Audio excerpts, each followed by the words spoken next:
দেখছেন সবার খবর, সবার নজর, বার্তা এক নজর। বাঁশবেড়িয়া হনুমান মন্দিরে পুজো দিলেন বিজেপি প্রার্থী স্বরাজ ঘোষ। আজ হনুমান মন্দিরে প্রতি বছরের মতো এবছর বাঁশবেড়িয়া কলবাজার হনুমান মন্দিরে পুজো দিয়ে এদিন হনুমান পুজো উপলক্ষে সাজানো হয়েছে বিভিন্ন ফুল এবং আলো মালায়। এই মন্দিরে পুজো দিলেন সপ্তগ্রাম বিধানসভার বিজেপি প্রার্থী স্বরাজ ঘোষ। সেদিন দলীয় কর্মীদের সঙ্গে নিয়ে মন্দিরে পুজো দিয়ে বেরিয়ে এসে সাংবাদিকের মুখোমুখি হয়ে কি বলছেন শুনবো। হুগলি থেকে রাজেশ কুমার রিপোর্ট, বার্তা এক নজর। আমি হনুমানজির কাছে কামনা করছি যে এই বাঁশবেড়িয়া এলাকার প্রত্যেক মানুষকে যেন উনি ভালো রাখেন সত্যি,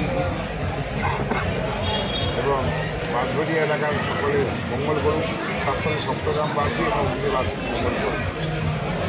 এবং হনুমানজি হচ্ছে পবন করতে, হনুমানজি আমাদের কাছে অনেক বড় দেবতা, শক্তির বুদ্ধি, মানুষের মনের যে বাসনা কামনা এই মন্দির থেকে আমরা যাতে সেই কামনা বাসনা যাতে আমরা পূর্ণ করতে পারি মায়ের কাছে সেই প্রার্থনা জানিয়েছি।